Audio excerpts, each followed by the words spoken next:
দুই দিন পর ত্রয়োদশ জাতীয় সংসদ নির্বাচন। আর এই নির্বাচনকে কেন্দ্র করে লালমনিরহাট জেলায় 3টি সংসদীয় আসনে ব্যাপক প্রচারণা চালিয়েছে প্রার্থীরা। ইতিমধ্যে আমরা বিভিন্ন প্রার্থীর তাদের প্রচারণা সহকারে তাদের যে মতামত আমরা সম্প্রচার করেছি ৭১ টেলিভিশনে। আমরা আজকে অবস্থান করছি লালমনিরহাট ২ সংসদীয় আসনে। এখানে স্বতন্ত্র প্রার্থী মোটরসাইকেল মার্কা যিনি দাঁড়িয়েছেন বিশিষ্ট ব্যবসায়ী মমতাজ আলী শান্তর, এবং আমি ওনার কাছে যাব যে আপনি আগামী সংসদ নির্বাচিত হলে বেকারদের জন্য এবং নারীদের ক্ষেত্রে এবং যারা যুবকদের ক্ষেত্রে যারা নতুন ভোটারদের ক্ষেত্রে এদের ক্ষেত্রে আপনি কি করবেন এবং কীরকম প্রচারণার ক্ষেত্রে আপনি সাড়া পাচ্ছেন? ধন্যবাদ জানাচ্ছি ৭১ টেলিভিশনকে এবং আপনার মাধ্যমে কালীগঞ্জ আদিতমারির সম্মানিত ভোটারদেরকে জানাচ্ছি আমার সালাম, আসসালামু আলাইকুম, এবং হিন্দু ভাইদের প্রতি রইল আমার আদাব। আপনারা জানেন আগামী 12ই ফেব্রুয়ারি বাংলাদেশে ত্রয়োদশ জাতীয় সংসদ নির্বাচন হতে যাচ্ছে। এই নির্বাচনে ১৭ লালমনিরহাট ২ আসনে আমি একমাত্র স্বতন্ত্র পদপ্রার্থী, একজন প্রার্থী। আমি এই আসনে আমার মার্কা হচ্ছে মোটরসাইকেল মার্কা।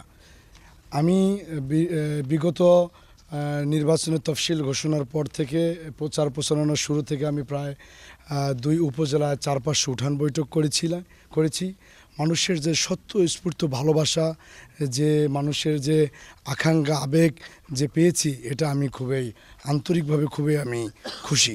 হ্যাঁ, আপনারা জানেন যে দীর্ঘ বাংলাদেশের ৫৪ বছরের এই আসনে প্রায় একজন এমপি ছিলেন ৩৫ বছর, আরও একজন ছিলেন প্রায় ১০-১৫ বছর ছিলেন। একটি জোট ক্ষমতায় ছিল। তা আমার জনসাধারণ, এই এলাকা কৃষিভিত্তিক এলাকা, এই এলাকার সাধারণ মানুষ তারা এই ৫৪ বছর বিভিন্ন মার্কা এবং দলকে ভোট দিয়েছে, কিন্তু তাদের যে আশা আকাঙ্ক্ষা যে প্রত্যাশা, এই প্রত্যাশাটা তারা পূরণ করতে পারতেছিল না। তাদের মধ্যে একটা ক্ষোভ তৈরি হয়ে গেছে। আমার মনে হয় আগামী ১২ তারিখ এই ৫৪ বছরে এই স্বতন্ত্র প্রার্থীকে পেয়ে তারা অনেক উচ্ছ্বসিত।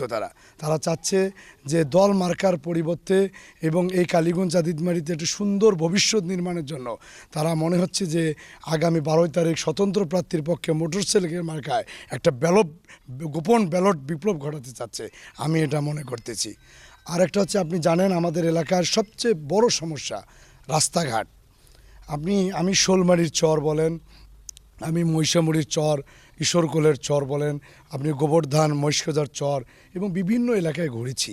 রাস্তাঘাটগুলো ৫৪ বছরে যারা জনপ্রতিনিধি ছিল তারা একে বেখেয়াল ছিল। তারা কোনো ধরনের প্রকল্পই করে নাই।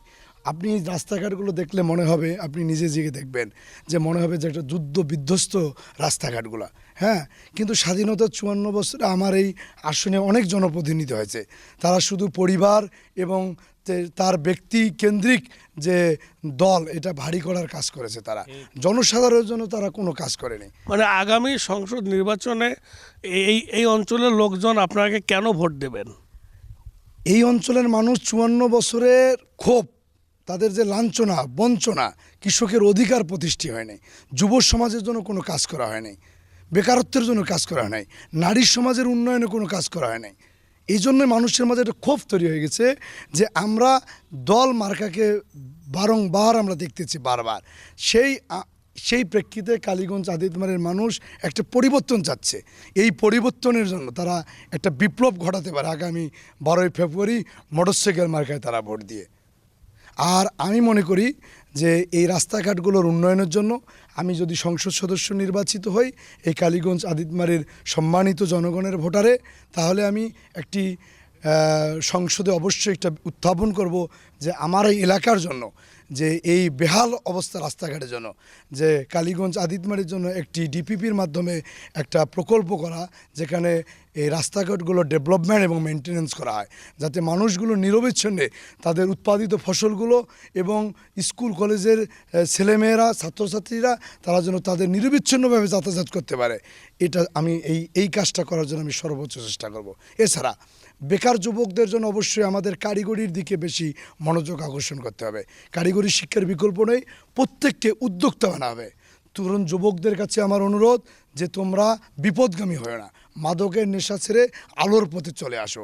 কারণ 41 বছরের যুবক তোমাদেরকে আহ্বান জানাচ্ছে যে অন্ধকার ছেড়ে আলোর পথে তোমরা চলে আসো, কারণ এই যুবকরাই আগামীর বাংলাদেশ নির্মাণ করবে। তাই লালমনিরহাট 2 আসনে যে আমরা লক্ষ্য করি যে এখানে যে মানে নির্বাচনের ভোট চাওয়ার এবং ভোট দেওয়ার এটা একটি বড় একটা ফ্যাক্ট হয়ে দাঁড়িয়েছে যে তিস্তা এবং যে তিস্তা ভাঙন বা তিস্তা মহাপরিকল্পনা বিভিন্ন রাজনৈতিক দলগুলো তারা মানে বাস্তবায়ন করবে, কিন্তু বাস্তবের কোনো রূপ নেই।